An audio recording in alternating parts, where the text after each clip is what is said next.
আমার ভাইরা, কোরআন বলছে ফাকুল্লা জাহাবা ইলাল কওমিল্লাযীনা কাযযাবু বিআয়াতিনা ফাদাম্মারনাহু তাদমীরা।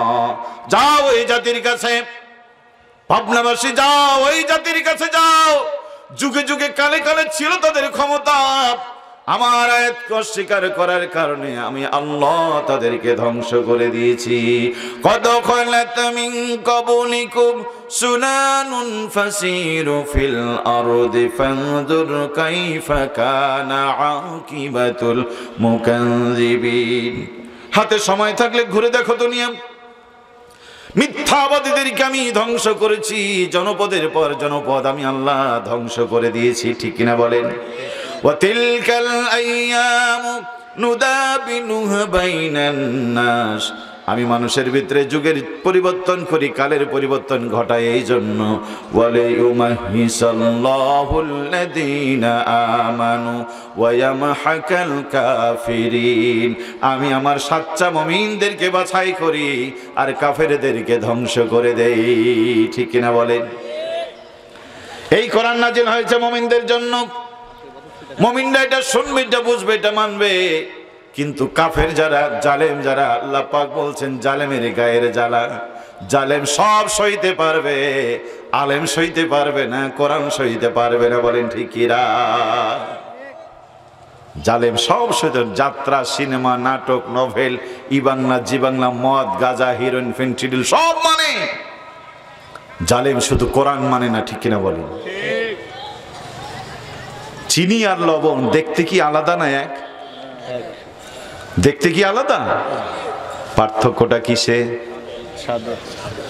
প্রিয় ভাইয়েরা আমার, মুসলমান আর মুনাফিক দেখতে কিন্তু একই।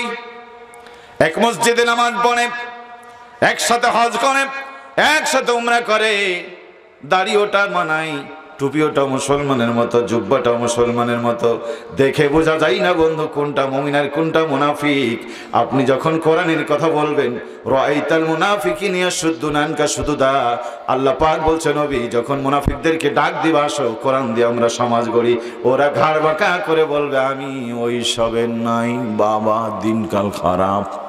ঠিক আছে না? আছে না? আছে।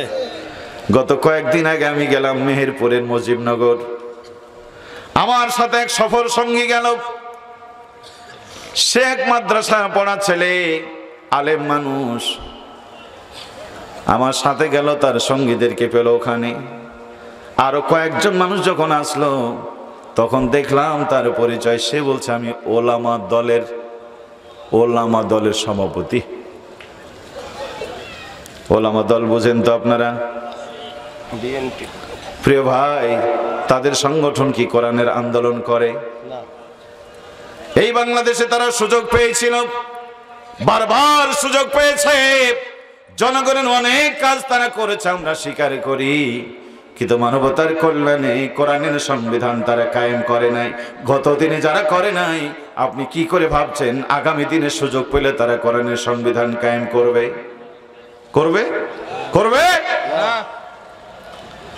একটা কথা মনে রাখবেন মুসলমানের, আমার সামনে যারা আছেন মরণের আসামি, মরে যেতে হবে, মরে যেতে হবে বন্ধু। বিবেকটাকে নষ্ট করে দিয়েন না, বিবেকহীন মানুষকে আল্লাহ মানুষ বলতে রাজি নয়। ওয়ালাকাদ জারআনা লিজাহান্নামা কাসীরাম মিনাল জিন্নি ওয়াল ইনস লাহুম কুলুবুন লা ইয়াফকাহুনা বিহা ওয়ালাহুম আয়ুনুন লা ইউবসিরুনা বিহা ওয়ালাহুম আযানুন লা ইয়াসমাউনা বিহা উলাইকা কাল আনআম বাল হুম আদাল। কোরআন বলছে নবী, জাহান্নামী বিপদগামী মানুষের জিনের মধ্যে তারা অন্তর দিয়েছি সব বুঝে বুঝে না কোরআন, কান দিয়েছি সব শুনে শুনে না কোরআন, চোখ দিয়েছি সব দেখে দেখে না কোরআন। ও নবী, এরা মানুষ নয়, এরা চতুষ্পদ জন্তু। চোখ থেকেও দেখে না, কান থেকেও শুনে না। আপনাদের এলাকায় গরু আছে না? গরুর বড় বড় চোখ আছে না নাই? বড় বড় কান আছে না নাই? গরু চুরি হয় না? হয় না? গরু চুরি হয়, চোর আসে, গরু বড় বড় চোখ দিয়ে তাকায় দেখে। 53 বছরে কত খবর আমরা শুনলাম, কিন্তু কোনোদিন খবরের কাগজে আসলো না। গরু হাম্বা হাম্বা করে বলেছে, মালিক তোমার ঘরে চোর ঢুকেছে, আমি দেখতেছি। তার মানে চোখ আছে, দেখবে, বলবে না এটা হলো গরু। ঠিক কিনা বলে? চোর এবার বেড়া ভেঙে আসে, প্রাচীর ভেঙে আসে, গরুর লম্বা লম্বা কান, শব্দ যায় না যায় না। শুনে 53 বছর কোনোদিন বললো না, মালিক তোমার ঘরে বোধহয় চোর আসছে, আমার কানে আওয়াজ আসছে, দেখো। তার মানে কান আছে, শুনবে, প্রতিবাদ করবে না। উলাইকা কাল আনাম। আল্লাহর উদাহরণটা কত সুন্দর। আল্লাহ পাক বলছেন, নবী এরা হলো গরু মার্খা মানুষ। গরুর জন্য তো আল্লাহ জান্নাত তৈরি করেছে না, একটাও করেনি। গরুর জন্য যদি জান্নাত না হয়, এই গরু মার্কা মানুষও জান্নাত পাবে না। জান্নাত যদি না পায়, গরু জান্নাত পাবে না বলে গরু জাহান্নামে যাবে না। কিন্তু এই গরু এমন গরু, জান্নাত যদি না পায় তার আল্লাহ জাহান্নামে জ্বালাবে। বলেন ঠিক কি না? কোরআন বলছে বালহুমা দাল, এর থেকেও খারাপ। গরু ছাগল ভেড়া তো খারাপ, এ শালা আরো খারাপ।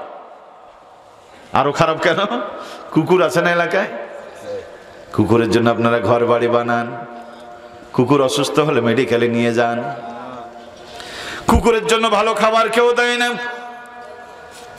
আগে তো রান্না বান্না সাধারণ হতো, কিছু হাড় হাড্ডিতে গোস্ত থাকতো। এখন প্রেসার কুকারে রান্নার করার কারণে হাড়ের সাথে গোস্ত লেগে থাকে না। ঠিক কিনা বলে?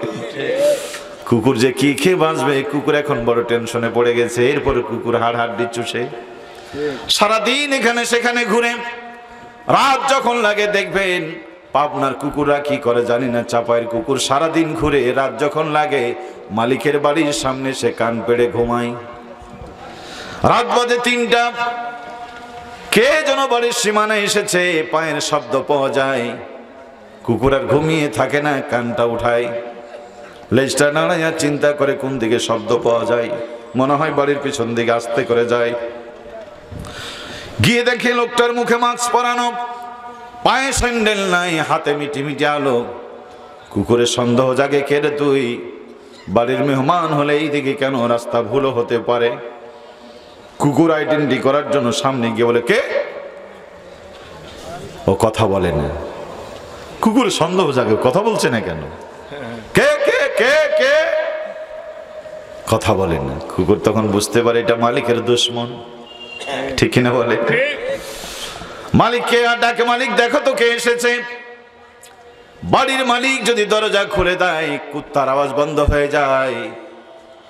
মালিক যদি দরজা বন্ধ করে দেয়, কুকুরের বুঝতে বাকি রয় না এটা মালিকের কোনো স্বজন নয়, চোর এসেছে, ডাকাত এসেছে। ওই কুকুর তার ভাষা দ্বীপ নীরব ভাষায় মালিককে বলে, মালিক তোমার বাড়িতে খেয়েছি, তোমার বাড়িতে শুয়েছি, চৈত্র বৈশাখের রৌদ্রে তোমার বারান্দায় আমি জিরিয়েছি, আষাঢ় শ্রাবণের শরীরটা তোমার বারান্দায় এসে আমি শুকিয়ে রেখেছি। এখন তুমি ঘুমায় যাও, এই দুশ্মনকে আমি তোমার সীমানা থেকে যতক্ষণ তাড়াবো না, আমার আন্দোলন থামবে না। এইটা বলে কুকুর ঘেউ ঘেউ করে পাড়ার আরো 5টা কুকুরকে এক জায়গায় করে এমন দুর্বার আন্দোলন গড়ে তোলে। ওই দুশ্মন যতক্ষণ না যায়, কুত্তার আওয়াজ থামে না। বলেন ঠিক কিরা? আল্লাহ পাক বলছেন, পাবনার মুসলমানেরা, তোর বাড়ির কুকুরটা সামান্য খেয়ে দে, সারা রাত তোর সীমানা পহরা দিল, কোন চোর ডাকাত কোন সন্ত্রাসী কাছতে দিল না। আম দিলাম, জাম দিলাম, লিচু দিলাম, ইলিশের মাছ খাওয়ালাম, মেম্বার বানালাম, চেয়ারম্যান বানালাম, এমপি বানালাম, আলেম বানালাম, প্রফেসর বানালাম, আর ইঞ্জিনিয়ার বানালাম, কত নিয়ামত দিয়ে ধন্য করলাম। জমিন আমার, আইন চলবে আমার। আশরাফুল মাখলুকাত করে তোরে আমি পাঠালাম আমার গোলামি দেওয়ার জন্য, আমার খলিফা করে পাঠালাম, শেষ নবীর উম্মত করে পাঠালাম। আমার জমিনে বাতিলরা, নাস্তিকরা লাফালাফি করে, চোখ বুজে মুখ বুজে বসে থাকে যারা, কুকুরের থেকেও খারাপ তারা। জোরে বলেন ঠিক কি না?